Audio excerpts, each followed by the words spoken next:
Hi besties! Welcome. This is my booktube channel. I am very new to this, okay? This is only like my third video. Just stick with me here. Today we are going to be going over my very ambitious TBR for the month of August. As you guys can see, she's thick, okay? This is a big stack here and this is very ambitious for me, but I have faith, okay? I have been in a huge reading mood lately and I really think that I can get through at least most of these this month.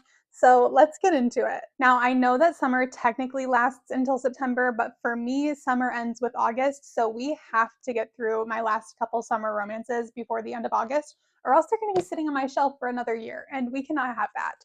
So we have Meet Me at the Lake by Carly Fortune. This is the only Carly Fortune book that I have not yet read, and I'm very excited to finally finish all of her books. I love Carly Fortune. She is an auto-buy author for me. Everything that I've read by her, I've enjoyed. If you have not yet picked up Carly Fortune, definitely do so. She has this really easy writing style, and her books are just so fun, so summery. She is the queen of summer romances, and that is my personal favorite genre of romance. I honestly don't know anything about this book, but I will be finishing it this month. Mark my words, it's happening, okay?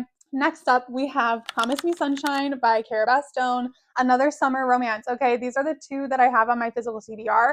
These are my highest priority for the month, so I'm very excited to read this. I have not read anything by Cara Bastone yet, but I've heard nothing but amazing things, and I feel like this is the perfect book to get started with her. And this cover is just beautiful. I love it. Again, I know nothing about this. I'm not somebody who likes to know what I'm reading before I get into it. I think this has something to do with like grief and loss. So personally, I really enjoy romances that touch on some deeper subjects. I think this is going to be a great one. Very, very excited to check this one out. Switching gears, we have Legend Born by Tracy Deonn. This is a book that I have been seeing everywhere for literal years, and the FOMO has finally gotten to me, folks. It's time, okay? And she is a thick girl, so pray for me.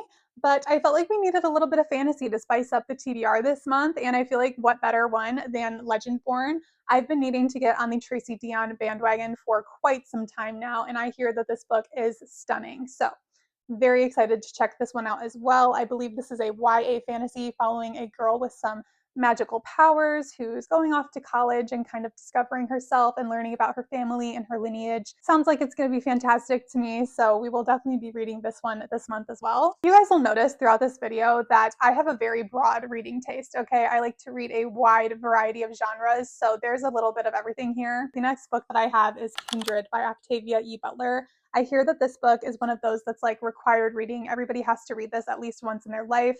I do know a little bit about this one, so I can actually give you guys a bit of a synopsis here. In this book, we are following a young Black woman in present day, and she ends up getting transported back in time to the days of slavery. And I believe that she has to protect a slave owner's son, which is obviously going to put her in quite the predicament. I'm sure that this book has a lot to say about some very deep, dark subject matter. I also think that it's going to have some fantastic commentary, and I'm sure that I will learn a lot from reading this, so I am so excited to pick this one up. The next book that I have here is the Dungeon Anarchist's Cookbook, which is the third book in the Dungeon Crawler Carl series. This is a really fun and wacky sci-fi series that I have been dipping my toes into a little bit over the last couple of months.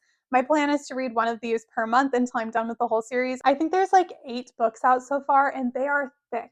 Okay, but I am so excited to read this one. I wasn't sure if I was going to commit to the whole series, but after reading book 2, I'm sold. Okay, I'm ready to sink my teeth into this. I'm ready to get deeper, learn more about Carl, Princess Donut. I cannot wait to see where this series is going to go. And my sister has said that this book is very much like the Heir of Fire of this series. So I have a feeling this is going to be my favorite yet. And if you know me, you know I love historical fiction. My historical fiction pick for this month is going to be The Island of Sea Women by Lisa See. This is a book that I, again, know nothing about.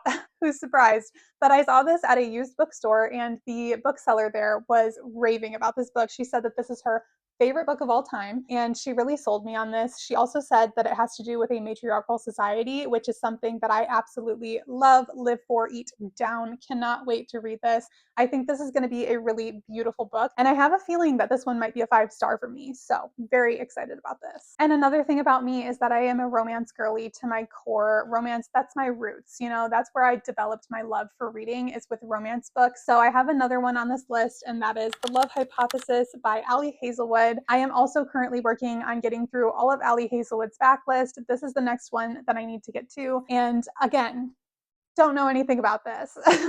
But this is like a STEM romance, women in STEM, and I do really enjoy Ali Hazelwood's writing. I do find that a lot of her books are very hit or miss for me. I really enjoyed Not in Love and Love Theoretically. Loved both of those books, especially Love Theoretically. And since this one is in that same like STEM romance vein, I think that I'm really going to enjoy this one as well. I did not love Deep End as much or Problematic Summer Romance, unfortunately. I'm just trying to kind of figure out where I stand with Ali Hazelwood. I feel like she has so much potential to be a favorite romance author of mine, but we're just kind of doing this dance. You know, it's very wishy-washy. It's very hot or cold. So we'll see about this one. And that is not all, folks. That was the last book on my physical TBR, but I also have 2 audiobooks that I got recently. I had some credits on Audible that I needed to use up, and those books are The Sirens by Amelia Hart and Hungerstone. Can't remember the author for this one, I'm sorry.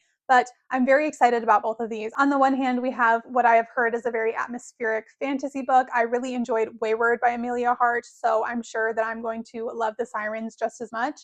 And on the other hand, we have a horror, I believe. I actually, again, know nothing about this book, but it really caught my eye when I was browsing through Audible, and I do need to read more horror books. That is a genre that I could definitely expand my horizons with. I think maybe it might have something to do with a vampire, and I am loving vampire fiction lately. So I'm kind of hoping that that is what this book is going to be, but if not, I'm still very excited to read it. So yeah, so that is everything that I hope to read in the month of August. Do you guys think that I can do it? I honestly have high hopes. Okay, this is a lot for me. I do work a full-time job, but I think I can do it if I really lock in. So I'm very excited to read these.